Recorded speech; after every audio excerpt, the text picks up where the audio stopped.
자, 우리 창세기 47장 21절에서부터 31절까지의 내용을 가지고 우리가 주의 눈의 은혜로 바로의 종이 되겠나이다 라는 그런 주제로 오늘 하나님 말씀 듣도록 하겠습니다. 우리 한 말씀을 좀 볼게요. 제가 한 절 읽고 여러분도 한 절 읽고 교독하겠습니다. 우리 마지막 31절은 함께 봉독할게요. 요셉이 애굽 이 끝에서 저 끝까지의 백성을 성읍들에 옮겼으나 제사장의 전지는 사지 아니하였으니 제사장은 바로에게서 녹을 받음이라. 바로는 주는 녹을 먹음으로 그 전지를 팔지 않음이었더라. 요셉이 백성에게 이르되 오늘날 내가 바로를 위하여 너희의 몸과 너희의 전지를 샀노라. 여기 종자가 있으니 너희는 그 땅에 뿌리라. 추수의 5분의 1을 바로에게 상납하고 4분은 너희가 취하여 전지의 종자도 삼고 너희의 양식도 삼고 너희 집 사람과 어린 아이의 양식도 삼으라. 그들이 가로되 주께서 우리를 살리셨사오니 우리가 주의 은혜를 입고 바로의 종이 되겠나이다. 요셉이 애로 토지법을 세우매 그 5분의 1이 바로에게 상납되나 제사장의 토지는 바로의 소유가 되지 아니하여 오늘까지 이르니라. 이스라엘 족속이 애굽 고센 땅에 거하며 거기서 산업을 얻고 생육하며 번성하였더라. 야곱이 애굽 땅을 10년을 거하였으니 그의 수가 137세라. 이스라엘이 죽을 기한이 가까우매 그가 그 아들 요셉을 불러 그에게 이르되 이제 내가 네게 은혜를 입었거든 청하노니 네 손을 내 환도뼈 아래에 넣어서 나를 인애와 성심으로 대접하여 애굽에 장사하지 않기를 맹세하고 내가 조상들과 함께 눕거든 너는 나를 애굽에서 메어다가 선영에 장사하라. 요셉이 가로되 내가 아버지의 말씀대로 행하리이다. 야곱이 또 가로되 내게 맹세하라. 맹세하니 이스라엘이 침상머리에서 경배하니라. 아멘. 자, 우리 잠깐 기도하겠습니다. 거룩하신 여호와 아버지 하나님, 은혜를 감사와 찬송과 영광을 돌립니다. 이제 오늘도 그 끝 시간으로 창세기 히브리어 강해를 창세기 47장의 마지막 부분을 우리가 공부를 하게 됩니다. 이제 이스라엘 야곱 요셉이 모든 백성들 애굽 이 끝에서 저 끝까지의 경계로 다 건너오게 하고 특별히 또 유대 바로에게 들어온 모든 백성들에게 새로운 법을 세우고 그 법에 따라서 바로에게 바칠 것을 바치고 나머지는 자기들의 종자와 양식과 어린이들의 양식을 삼게 했다라는 이 말씀, 특히 또 주의 은혜를 쫓아 우리가 다 바로의 종이 되겠다라고 하는 그 말씀을 우리가 좀 깊이 깨닫고 야다하며 은혜가 넘치는 시간이 되게 되기를 간절히 바랍니다. 예수님의 이름으로 기도하옵나이다. 아멘. 자, 이제 창세기 47장 27절에서 31절까지인데요. 어제 지난 시간에 나눈 말씀을 조금 되새김을 해볼게요. 요셉이 바로가 이야기하는 대로 바로의 명대로 에트 아버지와 바이트 형제들에게 애굽 땅의 최상의 땅 고센 땅이죠. 고센 땅 안에 있는 람셋으로 분리하는 람셋을 레헴 소유로 주어 거하게 하고 아버지와 형제들 모든 아버지의 집에 아이들을 입의 떡으로 양육한다, 기른다라고 그렇게 되어 있는데요. 물론 물리적인 양식도 주고 또 하나님의 말씀의 양식도 주어서 그들을 양육하게 되겠죠. 기근이 매우 심함으로 모든 땅에 떡이 없고 기근의 면전에 애굽 땅과 가나안 땅이 쇠약하니 요셉이 그들에게 분리하는 곡식을 팔아 애굽 땅과 가나안 땅의 모든 은을 찾아서 모아 요셉이 에트 은을 바로의 집으로 들어가니 율법을 도로 이 바로에게 돌려준다는 그런 의미를 가지고 있습니다. 그래서 이해가 좀 되어야 되는데요. 가나안 땅과 애굽의 땅의 은을 다 소모하고 모든 애굽인들이 요셉을 향해 들어와서 은이 다 떨어졌으니 떡을 달라고 합니다. 어찌하여 우리가 네게도록 다른 한편으로 죽을 수가 있느냐? 다른 한편으로 죽을 수 없으니까 우리로 다시 살게 하라고 얘기를 하는 거죠. 요셉이 은이 없으니 너희 가축으로 떡을 바꿔준다라고 얘기를 하고요.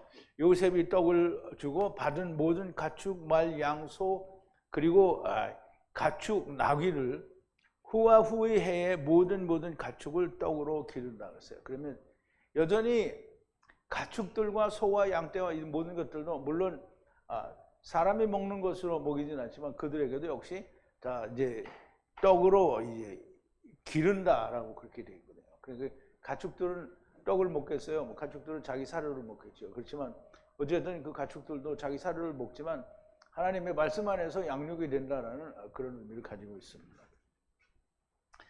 후와 후의 해가 완성되는 두 번째 해, 지금 후와 후의 해가 완성되는 두 번째 해니까 후의 해는 첫 번째 해는 완성되지 못하죠. 그럼 두 번째 후의 해에는 완성되는 때가 됩니다. 그 해를 향하여 들어가 가로되 주여 숨기지 않고 말하기를, 물론 지금 당장 그 두 번째 때가 온 건 아닌데 두 번째가 오게 되면이라는 이런 의미를 가지고 있습니다. 우리가 숨기지 않고 말하기를 짐승과 가축과 은을 다 끝냈으므로 땅과 몸만 남았다라고 얘기하는데요. 물론 어떠한 말도 주님 앞에서 하나님 앞에서 속일 수가 없죠. 속이면 안 됩니다. 그런데 이제 우리가 다 속이면 안 되는데 속여요. 속이는 게 뭐예요? 뭘 속여요? 유대인들이 교회 다니는 이게 예수 믿는다고 하는 사람들이 뭘 속여요? 유대인들이 뭘 속여요? 하나님께. 자기는 잘하고 있다고 속이는 거예요. 자기를 속이는 거예요. 근데 이제 그러니 사람들이 숨기면 안 돼요. 정말 나는 할 수 없습니다. 나는 아무것도 없습니다. 이렇게 되는데 사람들이 뭐냐면 자꾸 내가 이게 한다는 거예요. 그게 속이는 거예요. 그러니 우리와 땅도 사시라. 에트 니브 바에트 땅을 떡으로 하야하고 하야하시라. 우리와 땅이 바로의 종이 되고 씨를 주시면 다시 살고 죽지 않고 않으며 땅도 황폐치 않을 겁니다. 그랬어요. 요셉이 애굽인의 모든 땅을 사니 이 씨가 밭과 애굽인들을 바로에게 팔므로 기근 위에 강하게 하고 바로의 땅으로 하야하고 하야한다라고 했는데요. 은도 소모하여 끝내고 짐승과 가축과 소와 양과 나귀와 말과 모든 가축을 팔고 드디어 땅과 자기의 몸도 팔아서 요셉에게 들어갑니다. 모든 자가 다 요셉에게로 들어가요. 모든 것이 요셉에게 넘어간 후에 이 씨가 다시 바로에게 팔아요. 그래서 우리가 지난 시간에도 얘기했지만 다시 바로에게 판다라는 말은 모두 요셉 안으로 들어가게 되는데 이제 바로에게 다시 팔려서 새로 시작한다라는 의미가 있다라는 말씀을 드렸죠. 자, 이제 오늘 이제 본문으로 들어오는데요. 제가 여러분들에게 프린트를 주는데 프린트가 지난번하고 달라서 원어를 제가 타이핑 안 했어요. 전부 사진으로 여러분들에게 원어를 보여주고 거기서 직접 설명을 해드리는데, 그래서 앞에는 프린트가 조금 늘어났을 수도 있고 근데 대개는 비슷할 거예요. 그런데 여전히 그 원어를 보는 괴로움은 없어졌을 거예요. 그 사진으로만 보면 됩니다. 저도 이제 타이핑을 하는 괴로움을 벗었어요. 자, 이제 요셉이 바이트 백성들을 애굽 경계 이 끝에서 저 끝까지 성읍으로 넘어가게 한다 그랬어요. 바이트 백성이고 까지라고 되어 있어. 이 말은 무슨 말이냐면 처음과 나중에, 그리고 까지는 또 처음과 나중이라는 그런 의미를 가지고 있어요. 곧 작은 이스라엘과 큰 이스라엘을 말씀하시는 것으로 보입니다. 우리 21절 한번 볼게요. 요셉이 애굽 이 끝에서 저 끝까지의 백성을 성읍으로 옮겼다라고 하는데요.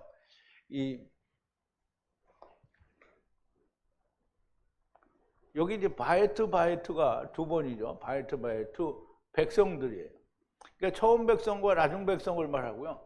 넘어가는데 어디로 넘어가냐면 성읍으로 넘어가요. 그러면 이제 어디서 넘어가는데, 물론 어디에선가 넘어가는 거잖아요. 그런데 사실 애굽 땅을 세상으로 봤을 때 어디에선가 세상으로 넘어왔다는 얘기고요. 이 넘어왔다라는 말은 이 아바르인데요. 아바르는 에베르에서 유래가 됐어요. 에베르는 강을 건넌다라는 뜻을 가지고 있거든요. 그러면 뭐 유래가 되는지 안 되는지 자기가 건넌다라는 말은 어디론가부터 넘어와서 건너왔다라는 얘기인데요. 애굽은 지금은 이제 물리적으로 우리가 가나안 땅에서 넘어온 것으로 그렇게 이해를 할 수가 있는데, 사실은 지금 하나님이 이 말씀을 넘어왔다라는 얘기를 하시는 거는 강을 건너왔다라는 얘기를 하시는 거거든요. 분명히 야곱도 강을 건너왔다라고 전번에 얘기할 때 야곱도 믿음과 그 인내로 이게 이 막대기 하나를 가지고 어디 요단을 건넜다라고 했잖아요. 그러면 또 요단을 이스라엘에 있는 요단강을 건넜다라고 얘기할 수 있는데, 항상 여기서는 예수님이 니고데모가 얘기할 때 위로부터 났다라고 말하니까 건너온 거는 위에 있는 강을 말하는 거예요. 그래서 넘어서 어디로 가냐면 성읍이죠. 성읍은 우르라고 해서 이르죠. 율법을 지키는 자들이 모여 있는 곳을 성읍이라고 하는 거예요. 그래서 그 성읍의 이 끝에서 저 끝까지 또 한 번까지예요. 그러니까 이까지는 처음과 나중을 또 같이 얘기를 해요.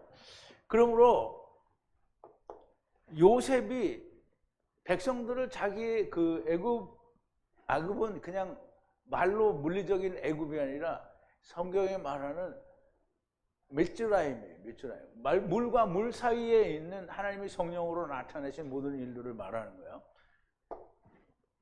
자, 이제 넘어가다라는 말은 에베르인데요. 여기는 아바르라고 하는데, 읽기는 이게 에베르하고 똑같은 이제 단어를 쓰고 이제 모음이 들어서 조금 달라지긴 하는데요. 넘어가다는 경계를 넘어갔다는 말로 해석하지만 숨겨진 뜻은 요단강, 하늘의 강을 건넜다라는 뜻이 함께 있는 겁니다. 위로부터 났다라는 말이 바로 이제 그것을 증명해 주는 건데요. 예수님께서 대답하여 가라사대 진실로 진실로 내게 이르노니 사람이 거듭나지 아니하면은 이건 틀렸다고 했죠. 거듭나지 아니하면 이거는 꽝인 거예요. 위로부터는 아노덴이라고 해서 위로부터 났다는 거예요. 나지 않으면 천국을 볼 수 없다라는 얘기죠. 위로부터 난 자만, 즉 다시 말하면 하나님의 나라를 떠난 걸 아는 자만 돌아갈 수 있는 거예요. 그러면 이제 우리가 이제 내일 강의에도 또 나올 텐데, 이게 위로부터 난 걸 아는 걸, 나면서부터 소경된 자의 눈을 뜨게 하는데 주님이 사용하신 게 진흙은 아파르고요. 그 다음에 침과 그 다음에 기름을 부어요. 근데 우리말 번역에는 기름 붓는다라는 말이 없죠. 침은 예수님의 입에서 나오는 물이잖아요. 그리고 진흙은 아파르예요. 그리고 기름을 부어요. 기름을 붓는다는 영이 들어갔다라는 얘기를 하는 거고요. 그리고 실로암에 가서 씻으래요. 실로암에 가서 씻는다는, 실로암은 뭐예요? 보냄을, 샬라흐 못이에요. 실로암 못인데 보냄을 받은 자의 못이라는 거예요. 그러면 나는 흙으로 만들어졌는데 하나님의 말씀으로 채웠고 거기에 영이 들어가서 내가 보냄을 받았다라는 걸 아는 게 눈을 뜨는 거예요. 그러면 나면서부터 소경된 자의 눈을 뜨게 하시면서 다른 사람들도 그걸 알면 눈을 뜨는 거예요. 그러니까 여기 똑같죠. 위로부터 난 자가 아는 거예요.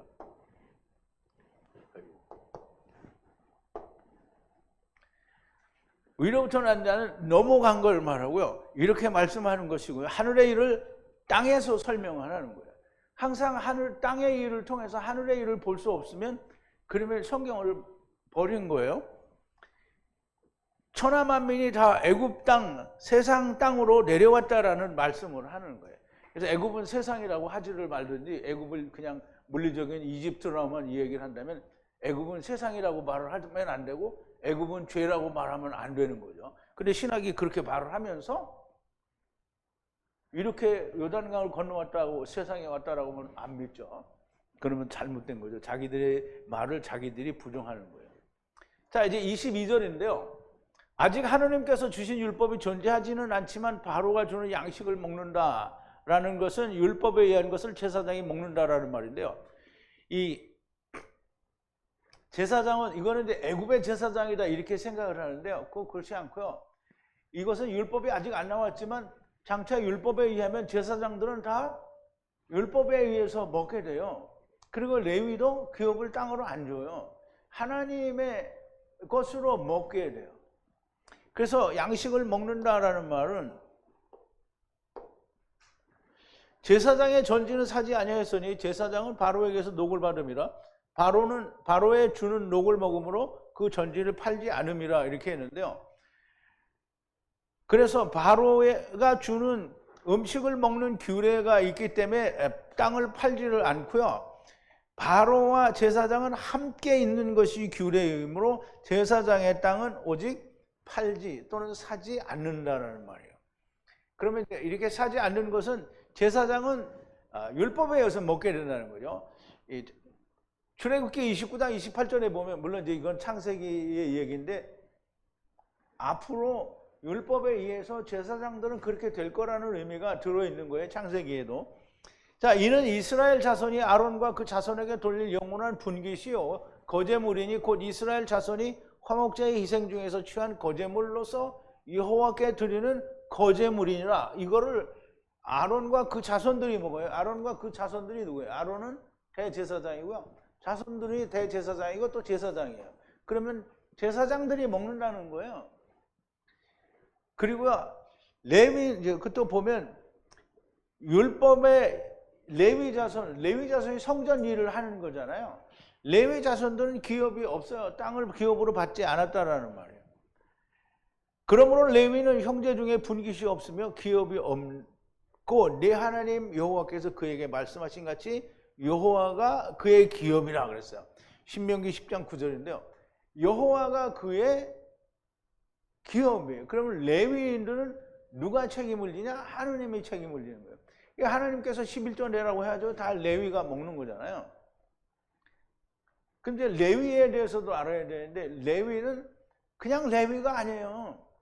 레위는 성전 일을 하기 위해서 장자들을 대속한 거잖아요. 그러면 레위에게 11조를 주면서 대속의 의미를 알으라는 거죠. 근데 이제 그거를 벌써 옛날에 우리 공부한 거니까 여러분들이 다시 한번 생각해 보시기를 바라고요. 자, 이제 사실 제사장이나 레위는 팔 수 있는 땅이 사실 없어요.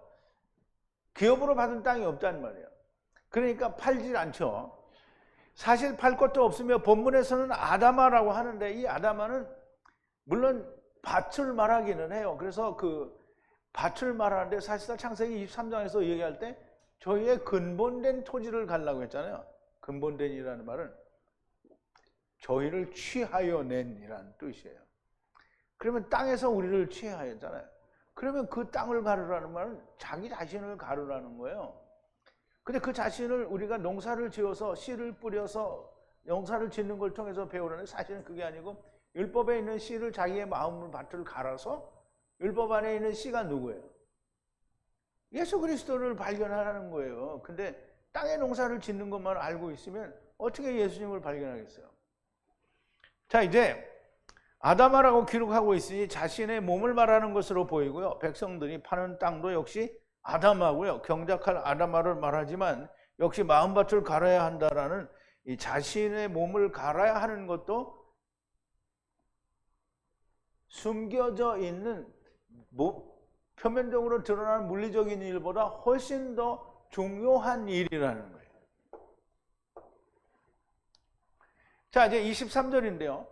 요셉이 바로에게 판 백성에게 말을 합니다. 요셉이 이 씨가 팔았는데 이제 제가 설명을 드리기에는 요셉이라고 했어요. 근데 요셉도 이 씨는 이 씨죠.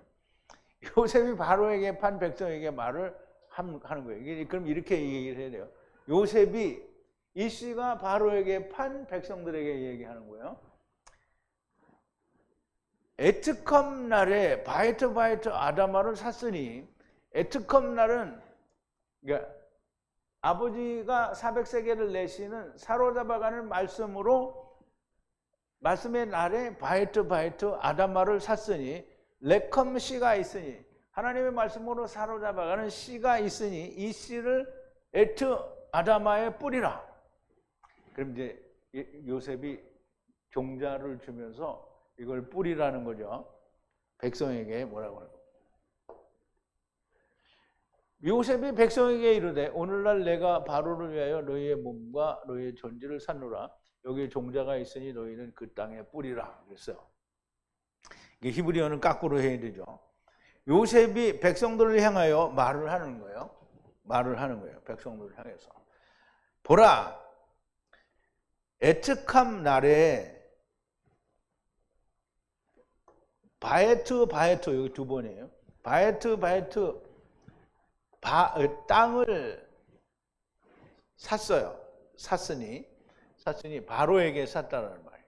그러면 보라, 레컴 씨가 있으니 씨를 에트 땅에 뿌리라는 거예요. 씨를 에트 땅에 뿌리라. 그 이제 제가 이렇게 설명을 해주면 이거 글자 보여요? 뭐 안 보여도 할 수 없죠. 자, 이제 씨를 뿌리라는 거예요. 토지에 뿌린다라는 것이지만 사실은 자기의 마음, 이게 물리적인 것과 숨어있는 것이 함께 들어있으니까 그걸 꼭 이해를 해야 돼요. 토지에 뿌린다는 것이지만 사실은 자기의 마음밭에 예수 그리스도를 뿌리는다는 뜻이 더 중요한 게 있는 거예요. 땅을 경작하며 마음을 갈아 씨를 발견하는 거예요. 마태복음 1장 1절부터 13장 1절부터 9절에 보면 씨 뿌리는 비유가 나오는데요.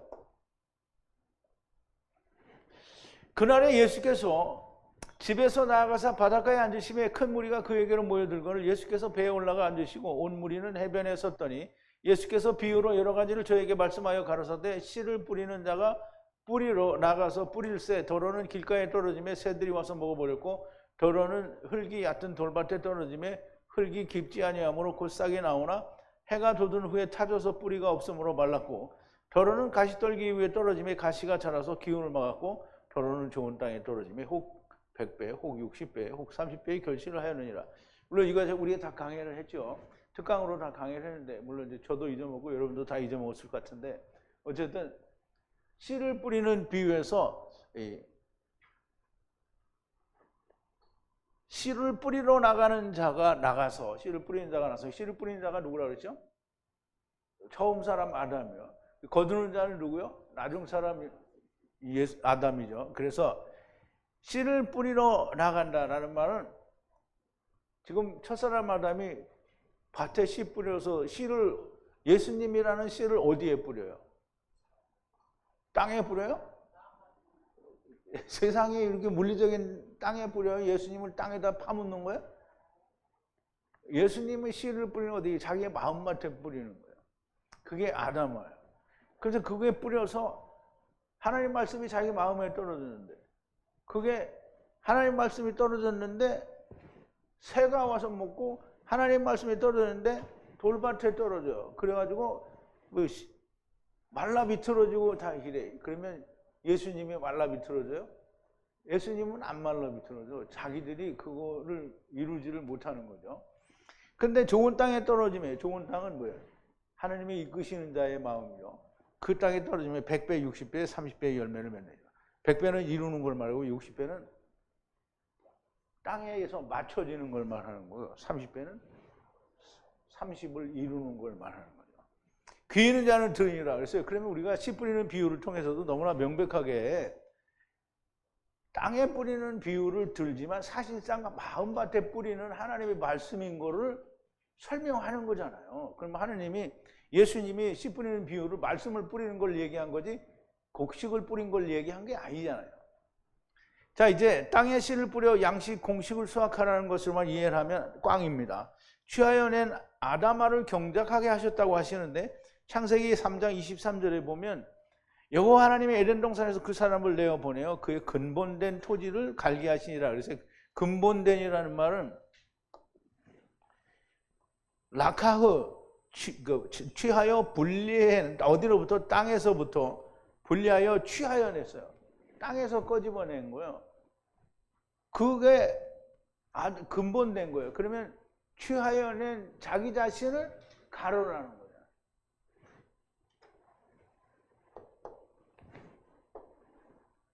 자, 이제 마음밭을 갈라는 뜻을 버리면 성경을 버린 것과 같아요. 바로에게 팔린 자들이 해야 할 일인 겁니다. 여호와 하나님은 이미 이때 세상에서 인간이 무엇을 해야 할 것인지를 말씀을 하신 거예요. 지금 요셉이 바로에게 팔린 자들에게 이야기하는데 너희가 무엇을 해야 될 건지를 이야기한 거예요. 씨를 뿌리라는 거예요. 씨를. 어디에? 자기의 마음밭에. 그러나 지금도 모르고요. 이 유대인들도 모를 뿐만 아니라 지금도 몰라요. 그러니까 요셉의 형제들이나 요셉에 의해서 다 건너온 애굽의 이경계에서 접근 경계 끝까지 성읍에 사는 모든 사람들이 다 이게 무슨 말인지 몰라요. 그러니까 종자를 주기는 주는데 종자를 받아서 다시 뿌려서 농사 짓는 걸로만 이해를 하는 거죠. 자, 이제 24절인데요. 추수의 5분의 1은 바로에게 주라는데요. 추수의 5분의 1은 이제 보죠. 추수의 5분의 1은 상납하고 바로에게 상납하고 4분은 너희가 취하여 전지의 종자로도 삼고 너희의 양식도 삼고 너희 집사람과 어린아이의 양식도 삼으라. 여기는 여러 가지 의미가 포함이 있어요. 그냥 우리말로 하면 그 의미를 다 이해를 못해요. 자, 이제 하야하고 하야할 때 다섯 번째, 그러니까 이제 5분의 1을 말하죠. 5분의 1을 소득의 5분의 1을 주라. 누구에게? 바로에게 주라. 넷이 남았잖아요. 그럼 넷은 너희 손에 넷으로 하야하고 넷으로 먹고 살고 자녀들과 먹고 살고 그 씨를 뿌리, 이거는 자녀들이 아니고 씨를 뿌린다는 말이야. 씨를 뿌리는 거예요. 이걸 종자라는 말로 이제 번역을 했는데 씨를 뿌리는 거예요. 어디에 밭에 씨를 뿌리는데 뭘 위해서?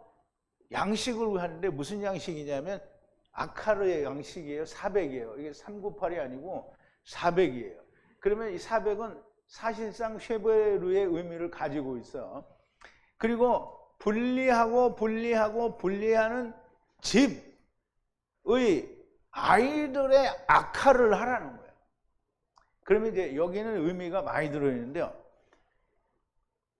5분의 1은 바로에게 주고 넷을 가지고 너희 그 손들이 다 견뎌내는데 어떻게 견뎌내냐면 종자를 밭에 불려서 양식을 거두어요. 그러면 양식을 거두면 이 양식이라는 말은 먹을 것도 있고 종자할 것도 같이 들어있는 걸 말해요. 그래서 분리하는 집이죠. 집은 세상을 말하는 거예요. 집의 음식을 아이들을 위한 음식을 삼으라는 거예요. 그러니까 예수 그리스도라는 씨로 말미암아 농사를 지어서 5을 얻으면 그러면 하나는 바로에게 주고, 이게 사실 이스라엘이 7년마다 매년 안식년을 지켰잖아요. 그리고 그게 7번 하고 나면 49년째에도 안식일이고 50년째에도 희년으로 안식이에요. 이거를 한 번 끝나면 안 하는 게 아니라 또 하고 또 하고 또 하잖아요. 반복적으로 하는 걸 그걸 깨달으라는 거죠. 지금 이렇게 하는 거를 계속 반복적으로 하는 거예요. 그런데 이렇게 하다가 하나를 주어서 이 하나가 이게 예수 그리스도구나. 그래서 이거를 깨달은 사람은 뭐 그걸 할 필요가 없는 게 아니라 그걸 끝내 하면서 뭘 하는 거예요? 기다리는 거잖아요. 바라보면서. 그런데 그걸 바라보면서 기다리지 못하고 왜 못해요? 모르니까 반복적으로 예수님이 올 때까지 이거 하는 거예요. 몰라요.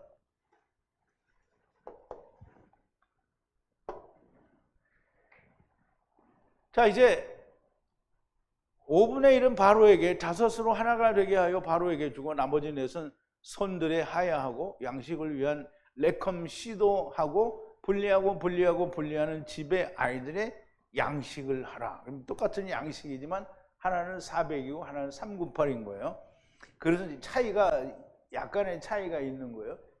먹는 양식도 하지만 종자도 한다라는, 그리고 다시 거기에서 나오는 걸로 씨를 뿌려서 바로에게 주는 것도 하는 거죠. 자, 이제 아담아를 경작하여 은혜를 만들면 율법에게 주고 나머지는 종자도 하고 집들의 아이들의 양식을 하는데 하나를 이루면 그 믿음 안에서 그리스도를 바라보며 살지만 아니면 계속 반복하여 이것을 이룰 때까지 하는 거예요. 결국은 그렇게 하죠. 자, 25절인데요. 요셉이 이와 같이 말을 하니 백성들이 말을 합니다. 우리가 주의 눈에 은혜를 찾아 살리신 것으로 바로의 종으로 하야하고 하야하겠습니다. 이제 우리말 번역에 이렇게 되어 있지 않지만 그들이 가로되 주께서 우리를 살리셨사오니 우리가 주께 은혜를 입고 바로의 종이 되겠나이다. 이렇게 되어 있는데 이 말을 우리가 좀 이해가 될 수 있게. 자, 이제 그들이 가로되, 이게 그들은 이제 빠지는데요. 그들이 가로되 말하되, 이게 스트롱 코드가 2421은 하야예요. 하야. 하야는 무슨 뜻이냐면 다시 살린다는 뜻이 있다고 했어요. 하이는 2416이고요. 여기 하야는 또는 하야이는 다시 살린다라는 뜻이 있다고 했어요. 그래서 여기서 하야는 다시 살린 거예요. 말하기를 우리를 다시 살렸단 말이에요. 어떻게? 주의 눈에 은혜를 찾아서 우리를 다시 살리신 그것으로 바로의 종으로 하야하고 하야하겠나이다 그랬어요.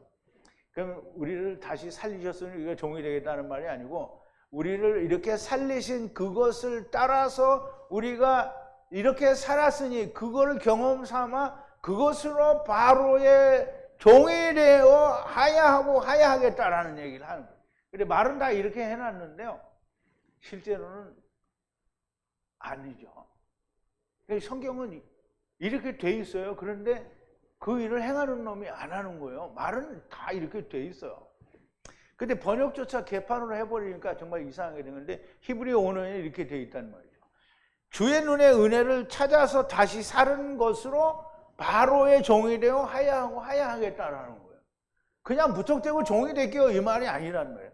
그러면 그 앞에 일을 지금 주님 하나님께서 앞에 일을 왜 보여주셨냐고요. 뚱땡이로 마른 이를 통해서 요셉 안으로 다 들어간 걸 보여줬으니까 우리가 이렇게 들어가겠다라는 거잖아요. 그런데 말은 그렇게 해놓고 아무도 그렇게 안 들어가는 거예요. 그러니 누구를 탓을 하겠어요? 누구를 탓을 하겠어요? 안 믿는 놈을 탓을 해야죠. 자, 이제 주의 눈의 은혜가 무엇인가? 기근에서 살기 위하여 은을 팔고 짐승과 가축을 팔고 몸도 땅도 팔고 아무것도 남지 않았을 때 요셉이 된 것을 그 은혜를 따라서 율법을 지켜 함께 하야하고 하야하겠다라는 거예요. 말은 좋아요.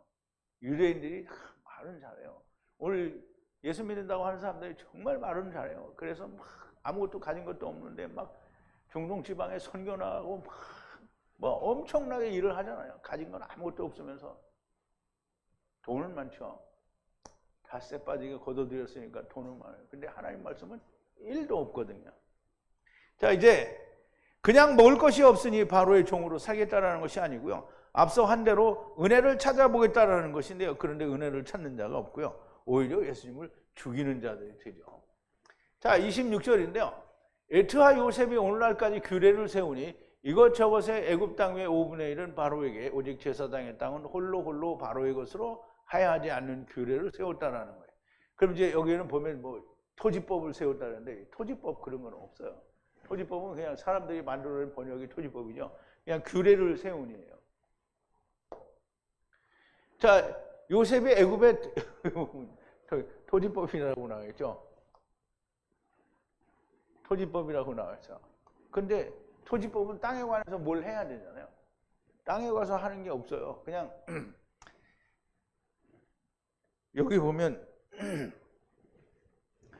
요셉이, 그러니까 에트하 요셉이 규례를 두다예요. 이것 날까지, 그런데 어떤 날까지냐면 애굽 땅 위에 처음과 나중의 날까지 바로에게 5분의 1을 바치고 제사장의 땅은 홀로 바로에게 주지, 바로의 것이기 때문에 팔지 않는다라는 거예요. 바로의 것이, 그러니까 바로의 것이라는 말은 바로에게서 이게 주는 율법에서 나오는 걸 먹기 때문에 팔지 않는다. 이게 팔지 않는다는 것보다는 여기서 바로에게 5분의 1을 바치는 게 더 법인 것 같지. 그게 토지법일까요? 그래서 하여간 뭐 토지법이라고 번역을 했으니까 우리 토지법이라고 이해를 해 줍시다. 근데 내용은 땅을 뭐 땅을 사고 판다든가 하는 뭐 그런 내용은 없는 것 같아요. 자, 이제 애굽 땅 위에 5분의 1은 바로에게 오직 제사장의 땅을 홀로 바로의 것으로 하지 않는 규례를 세웠다라는 것이고요. 오늘날까지 제사장들과 레위들은 땅이 없다는 것을 의미합니다. 자, 이제 27절인데요. 이스라엘 족속이 애굽인의 땅 고센 땅에 거하며 매우 많이 증가하여 열매를 맺고 그랬어요. 자리를 잡았다라고 얘기를 하는데 열매를 맺었어요. 이스라엘 족속이 애굽 고센 땅에 거하며 거기서 산업을 얻고 생육하여 번성하였더라 이렇게 되어 있는데요. 이스라엘 자손들이 이 족속들이 애굽의 땅에 거하면서 고센 땅, 애굽의 땅 중에도 고센 땅에 거하면서 매우 많이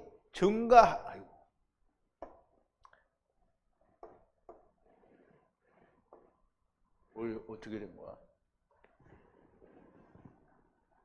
열매를 많이 맺고 매우 많이 이거 안 지워졌네. 매우 많이 증가하여 결실했다고 그랬어요. 그럼 이제 여기 보면 생육하여 번성하였다 이런 말은 없어요. 증가하여 결실하여 하자크 여기 있네. 하자크 이거는 쥐다라는 말인데요. 여기에 정착했다 또는 자리 잡았다라는 뜻이에요. 그러면 고센 땅에서 증가하고 결실을 해서 자리를 잡았다는 거예요. 고센 땅에. 자, 이제 고센 땅에 자리 잡았다는 의미를 잘 알아야 돼요. 생육하고 번성하여 땅에 충만하라고 하신 말씀이 이루어지는 것이고요. 뚱땡이가 되는 것이고요. 그렇게 뚱뚱하다가 기근을 말라 마른 이로 전락을 하게 될 거다라는, 물론 당장 전락이 되는 건 아니죠. 왜냐하면 애굽의 왕조가 바뀌어야 되니까. 요셉이 왕이고 요셉이 아비인 애굽이 아니고 다 모르게 된 다른 율법이 나타나는 거예요. 그럼 다른 율법은 어떻게 해요? 핍박을 하게 되죠. 자, 28절인데요. 야곱이 애굽 땅에서 17년을 살았으니 그래요. 그럼 이제 야곱은 바로를 만날 때 야곱이 몇 살이라고 했죠? 130세라고 그랬어요. 그러면 130세를 살았는데 야곱이 애굽 땅에는 17년을 살았어요. 근데 이 17년이 뭐냐 도대체? 17년이 뭐냐? 17년이 누구의 나이일까요? 뭔 이삭이야, 이삭은? 뭔 이스마엘 나이야? 요셉이 17세의 소년으로 꿈을 꾼 나이예요. 꿈을 꾼 나이. 17년을 살았으니, 야곱이 애굽 땅에 17년을 거하였으니 그의 수가 147세라 그러죠. 그러면 야곱이 애굽 땅에, 자, 이제 하나님 말씀은 이래서 참 재밌네요. 그냥 애굽 땅에 사는 게 아니에요. 다시 살았어요. 하야. 애굽 땅에서 다시 사는 게 17년이에요. 그럼 요셉의 삶을 살았다는 거예요. 그리고 살은 날이 147해 하이, 그냥 하이예요. 이거는 하이 살았고 야곱의 날을 살았어요. 그러면 이제 우리가 147은 무엇을 의미하냐? 이게 17년은 요셉의 삶을 살았다는 거고요. 그러면 요셉과 더불어 야곱은 요셉의 삶을 애굽에서 살았어요. 야곱이 130년을 살고 바로와 요셉을 만나게 되고요. 율법이 이루어진 요셉을 만난 것이 130세요. 예수 그리스도가 요셉이라는 말이고, 이 요셉을 만난 후 17년을 다시 살았으니 요셉의 17년을 사는 거고요. 애굽 땅의 말씀을 이루어 안식을 주어 다시 살게 하였다라는 거예요. 야곱, 그 다시 살게 하는 게 17년 만에 이루어졌다는 게 아니고요. 그 17년의 삶을 사는 그 내용이 세상에 이루어지게 된 거. 야곱의 꿈, 이거 야곱의 꿈이 아니죠. 여기는 야곱의 꿈이 아니고 요셉의 꿈 안에서 그게 이루어질 거라는 거죠. 단들의 꿈과 해와 달들과 별들의 절하는 꿈이, 그게 이제 이 요셉의 17회 된 요셉의 안에 있는 꿈 안에서 이루어질 거라는 거예요. 그래서 야곱이 살아있던 날은 147년인데요. 말씀을 이루어 세상을 100으로 마치고요. 그 다음에 40은 또 세상을 마치어서 세상의 일을 마치고 어디로 간 거예요? 안식에 들어갔다라는 말씀이 됩니다. 자, 이제 29절인데요. 이스라엘이 죽을 날이 가까우니 아들 요셉을 불러 가로되 말씀의 은혜를 찾아서 내 환도뼈 아래 손을 두고 맹세하라. 자비와 믿음과 함께 애굽에서 매장을 만들 때에, 이제 여기는 이제 해석을 제가 좀 다르게 했는데요. 우리말 번역은 여러분들이 보세요. 이스라엘이 죽을 기한이 가까움에 그가 그 아들 요셉을 불러 그에게 이르되 이제 내가 내게 은혜를 입었거든 청하노니 내 손을 내 환도뼈 아래 넣어서 나를 인애와 성심으로 대접하여 애굽에서 장사하지 말라, 이런 말이 없어요. 원어에는 애굽에서 절대 장사하지 마라 이런 말이 없다는 말이에요. 근데 장사하되라고 하면 설명이 돼요. 이제 보세요. 이스라엘이 죽음의 날이 가까움에 아들 요셉을 불러서 말하기를, 라이 제발 만약에 은혜를 찾는다면, 눈의 은혜를 찾는다면 너의 손을 내 환도뼈 아래에 두고 믿음과 자비와 함께 만들어라. 제발 향하여 애굽에서 매장을 할 때에 하되, 장사하게 되면, 이런 의미를 가지는 거예요. 여기는 장사하지 말라 이런 뜻이 없어요. 근데 그 뒤에 보면 장사하지 말라는 게 아니라 장사하되, 죽어서 장사하게 되더라도 나를 조상의 무덤에 묻으라, 이렇게 나와요, 뒤에가. 그러니까 여기서 우리말 번역이 미리 그걸 땡겨다가 없는 내용을 있는 것처럼 장사하지 말라, 맹세하라, 이런 말을 막 써놓은 거잖아요. 지금 환도뼈 아래 손을 놓고 맹세를 하는 거는 장사할 때 하더라도, 장사가 되더라도 막벨라 굴에 묻어달라는 얘기를 하는 거예요. 그 다음에 이제 다음 절에 나와요. 그런데 그걸 미리 땡겨서, 이게 아니죠. 미리 땡겨서 그렇게 해버리면 안 되는 거죠. 자, 이제 뒤에 절과 연결하여 해석하여야 하기 때문에 장절을 자르는 사람들이 잘못 자르는 바람에 뒤에 절과 연결하여 부정적인 의미를 넣어야 하기 때문에 문장이 없는 않기로 맹세하라는 말이 들어간 것으로 보여집니다. 다음 절을 보면 이해가 됩니다. 자, 30절인데요. 조상들과 함께 눕거든 애굽에서 들어올려 조상의 매장지에 매장하라는 거예요. 이게 우리말에는 선영의 땅에 매장하라 이렇게 되는데요. 내가 조상들과 함께 눕거든 너는 나를 애굽에서 메어다가 선영에 장사하라. 요셉이 가로되 내가 아버지의 말씀대로 행하리이다, 이렇게 되어 있는데요. 조상과 함께 눕거든 들어올려서, 애굽에서부터 들어올려 매장의 매장지, 지금 막벨라 굴에, 이게 여기 막벨라 굴에 매장하라는 거예요. 요셉이 말하기를 내가 아버지의 말씀대로 말하기를 아버지의 말씀대로 행하리이다, 이렇게 말을 한 거예요. 그러면 야곱은 나를 조상의 막벨라 굴에다 장사하라는 말을 한 것인데, 그 앞부분에는 장사할 때 나를 그렇게 장사해달라고 한 건데, 이 뒤에 부분과 이 장절을 자르는 사람이 그 연결해서 잘라야 되는데, 그냥 이 사람들이 뭐 이 내용을 모르니까 자기 마음대로 자른 거죠. 장절을 자른 사람은 하나님이 아니에요. 자, 이제 조상의 매장지에 매장하라는 것은 막벨라 굴에 맹세하라는 거예요. 막벨라 굴에 장사하라는 거죠.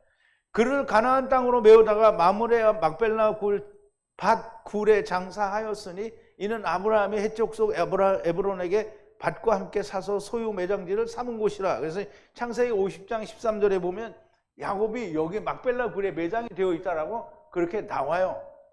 그러면 야곱을 매장하러 요셉이 바로에게 얘기를 해서 자기의 온 사람들이 애굽 사람들과 함께 다 같이 야곱을 어디로 가요?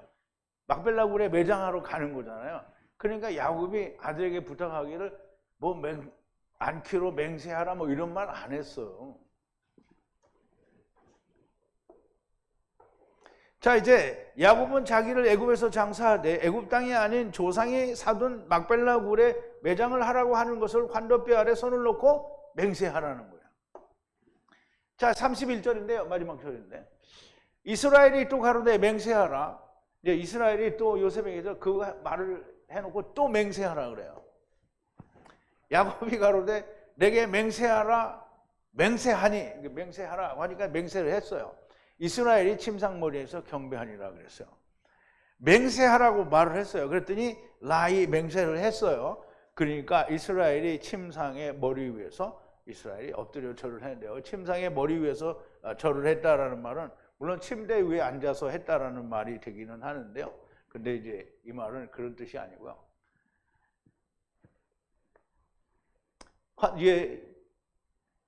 맹세하라는 것은 자기를 막벨라 굴에 장사하라는 것을 말씀으로 맹세하라는 것은 이미 환도뼈 아래 손을 놓고 맹세하는 것이고 다시 한번 말씀으로 맹세를 하라고 하는 것은 처음과 나중에 이스라엘 곧 야곱이 낳은 4와 6 천하 만민이 다 막벨라 굴에 장사 지내게 하라는 것을 말하는 거죠. 요셉이 삼키는 침대 머리 위에 경배를 하는데요. 삼키는 침대는 율법을 말하고요. 그것의 머리는 율법의 성취를 말하는 거고요. 그 이루심 위에 경배를 하는 겁니다. 당연히 그리 되는 것이지만 사람들에게 보이도록 얘기하는 너희들이 그거를 알라는 거죠. 주의 눈의 은혜로 바로의 종이 되겠나이다. 태초 케뎀에서 세상에 온 것은 주의 눈의 은혜를 찾는 바로의 종이 되겠다고 하고 세상에 온 거라는 거예요. 그러면 지금 다시 이시에가 바로에게 팔았으니까 그 일을 그럼 이제 나중에 보면 또 요셉이 말을 하잖아요. 그러면 이시는 요셉인 거예요. 그러면 이시가 팔고 요셉이 또 일을 시키잖아요. 씨를 주고 그러면 이제 이렇게 하라 이렇게 하는 건데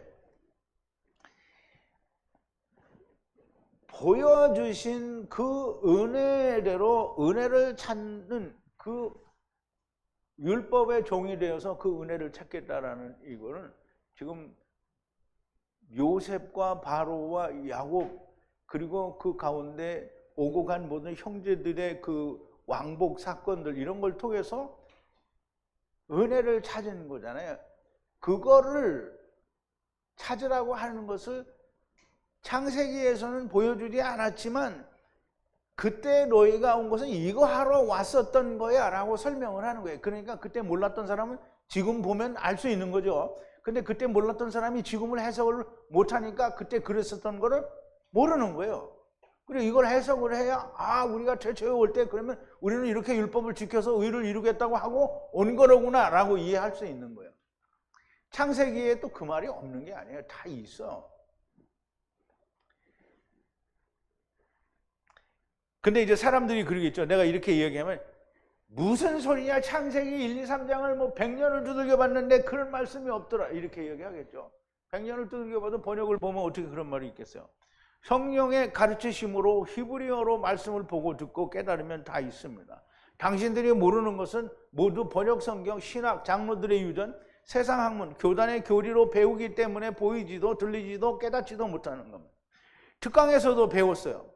우리가 다 하나님의 나라에 대해서 말씀에 대해 소경입니다. 소경된 자의 눈을 주님이 열어주셔야 하는데요. 예수님의 시대에는 주님이 직접 열어주시고 깨닫지 못하는 자들을 가차없이 책망을 하셨어요. 예수님이 오셔서 유대 나라에 오셨을 때 예수님이 다 성령으로 가르쳐주시고 고쳐주시고 이렇게 했잖아요. 그리고 가차없이 유대인들을 다 책망하셨다는 말이에요. 빛으로 비쳤다라는 말이에요. 그런데 예수님이 올라가시고 난 후에는 예수님이 없잖아요. 그러면 누가 해요? 제자들과 성령님이 하는 거예요. 그러면 제자들은 성령이 없으면 예수님과의 말씀과 하나가 안 된 거잖아요. 그래서 성령님이 오셔야 하나가 되는 거예요. 자, 이제 주님 그렇게 번역 성경을 가지고 하는 사람은 아무리 해도 하나님과 하나가 될 수가 없어요. 나는 그런 말을 듣지도 보지도 못했다라고 하게 되는 거고요. 주님이 유대인들에게 말씀하시는데 내가 진리를 말하면 어찌하여 너희가 믿지 않는 거냐. 지금 진리를 말하는데 그런 게 어디냐 이렇게 말하면 유대인들하고 똑같은 거죠. 주님이 유대인들에게 하신 말씀을 그대로 동일하게 말씀하십니다. 어찌하여 진리 곧 하나님의 말씀 오직 성경을 말하는데 믿지 않는가. 다른 것이 아니다. 너희는 너희 아비 마귀에게서 났고 그의 욕망이 가득 찼기 때문이다. 방법은 없습니다. 오직 주님 가신 그 길을 가야만 하는 겁니다. 주님이 나무에 매달려 저주받은 바 되신 것처럼 나도 당신들도 모두 나무에 매달려 저주받은 바 되어야 되는 겁니다. 나무에 매달린다는 건 선악을 알게 하는 나무 곧 율법에 매달려 죽는 걸 말한다고 했죠. 이에 예수께서 제자들에게 이르시되 아무든지 나를 따라오려거든 자기를 부인하고 자기 십자가를 지고 나를 쫓으라라고 했죠. 자기를 부인하고 자기 십자가를. 십자가는 스타라고스가 막대기라고 했어요. 막대기는 선악을 하게 하는 나무를 말하고요. 율법을 말합니다. 거기에 매달려서 죽어야 된다는 거예요. 마태복음 16장 24절에 있는 말씀이죠. 자, 이제 창세기 히브리어 강의까지 오늘 다 마쳤는데요. 우리 잠깐 기도하겠습니다. 거룩하신 여호와 아버지 하나님, 감사와 찬송과 영광을 돌립니다. 오늘 마지막 시간에 또 요셉이 이씨가 바로에게 파른 백성들에게 종자 씨를 주면서 씨를 뿌리기도 하고 양식을 거두기도 하고 또 분리하는 집에 아이들의 양식도 삼으라고 하고 또 종들은 주께서 은혜로 찾아서 저희를 다시 살리신 그 은혜를 따라 우리가 다 바로의 종이고 하야하겠다라고 맹세하고 그렇게 다시 사는 이 백성들을 우리가 봅니다. 백성들이 어떻게 했든지 간에 그것은 중요한 것이 아니라 하나님이 하나님의 말씀으로 우리에게 무슨 말씀을 하셨는지가 더욱더 중요한 것이니 우리는 사람들이 믿지 아니하므로 하나님의 말씀이 틀렸다고 생각하거나 판단하지 않게 하시고 사람들은 틀릴 수 있으나 오직 하나님은 진실되시고 아멘이시며 후회가 없으시고 변개가 없으신 회전하는 그림자도 없으신 하나님이라는 사실을 우리가 온전하게 믿는 자가 되게 하시고 오직 성경이 말하는 것을 그대로 믿을 수 있는 자들이 되게 하여 주시옵소서. 예수님의 이름으로 기도하옵나이다. 아멘.